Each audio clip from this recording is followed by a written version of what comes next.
And now Maguire's Ep2 takes us back a few years in Corvette history and down a few horsepower with this beautiful 65 coupe. What I really like about Corvettes is, well, I guess I'm biased, I've had them since 1978, but I always wanted a mid-year, which this car is. This is a 1965 Corvette.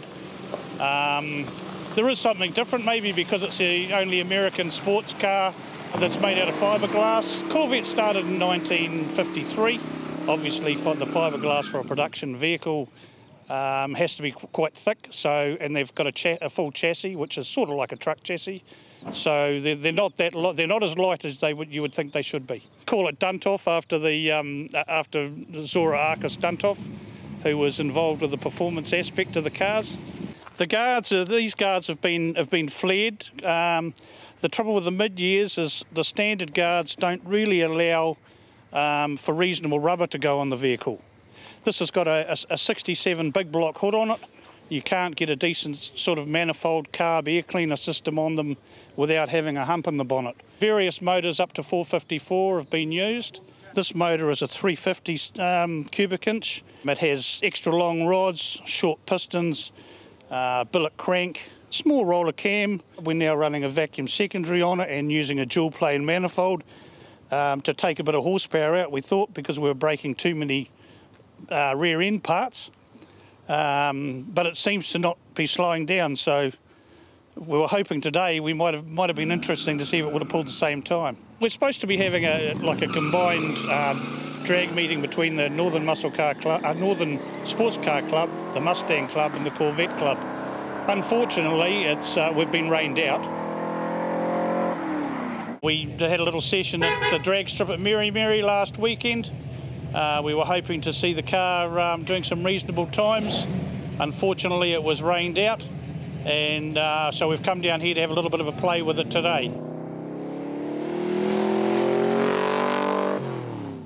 Thanks, Dave. A nicely modified example of an early piece of classic American sports car design. And I know we always say this, but it's great to see you out there stretching its legs on the track.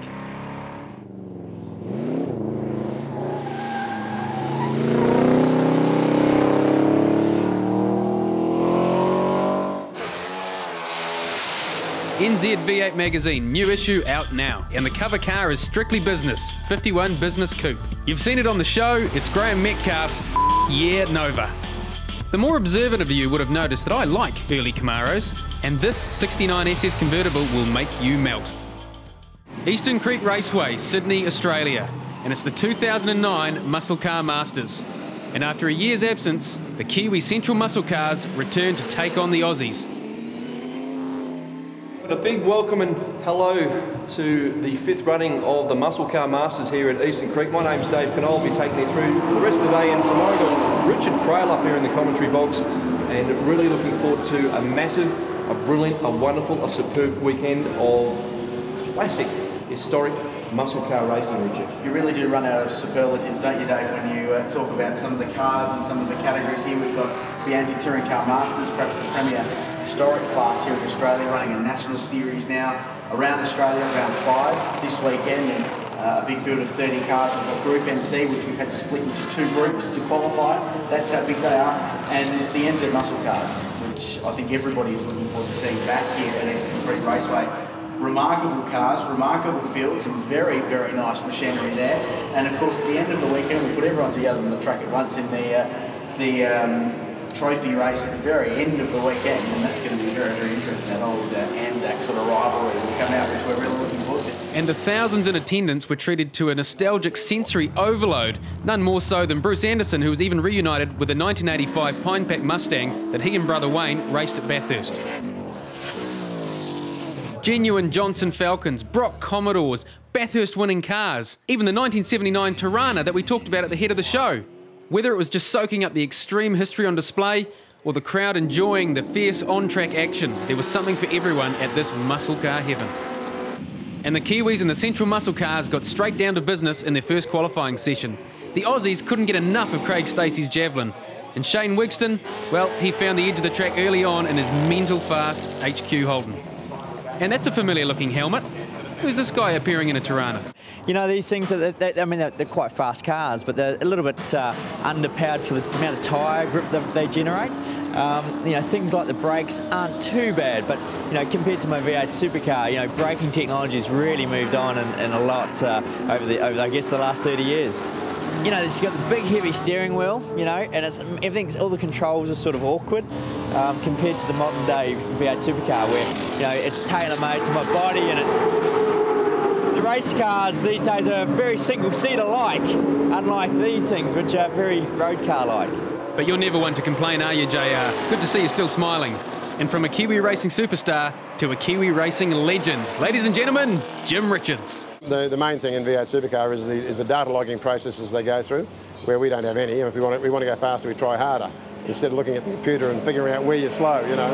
The real difference is there's just slightly more modifications allowed in the central muscle car series. And that's not a bad thing, that's good. Be nice if they were a bit closer to us and then we could come over and have a race. I'm enjoying this because it's a more relaxed way of going racing and it's good fun. We had a really good run. We won the championship, and my teammate Sargi got second, so it was good to have HQ's first and second in the championship. Sort of got the car pretty well sorted out on Friday, so hopefully we'll be on the pace for today. Qualifying will tell. I didn't run against Stubber, I ran against Jason. Jason was in the car and he was probably a second lap faster, so we've got a bit of time to find, but I think we'll find some first time here, so it's a neat track. You've got to be brave around here, so it's good. G'day there, it's Paul Stubber. I reside in Western Australia. We get over to Eastern Creek for all the Muscle Car Masters because it's the best event in Australia.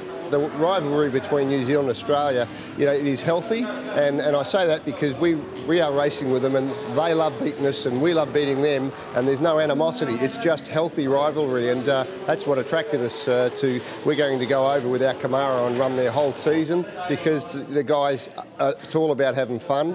So yeah, the Kiwis bring a really nice touch to this event. Paul Stubber, what a good bugger, and great to see he's going to come over and do the whole Central Muscle Car series. The Kiwis had a whale of a time on this fantastic track. There was so much exciting action, there's Foggy, living up to his name, that we just couldn't possibly bring it to you all in one show. So we're going to stretch it out over the next few episodes of NZV8TV. And a warning for the sensitive among you, next week we'll show you what caused this. Kiwi muscle car carnage at the creek. I feel sick. And all this fun on NZV8TV has been brought to you by Smiths Group, suppliers of leading automotive brands, and NAC Insurance. Not quite standard? Well, neither are they. Check them out on nac.co.nz. And the answer to our trivia question, Peter Brock and Jim Richards won the 79 Bathurst race by 6 laps in the Marlborough Tirana. See you next week on NZV8TV.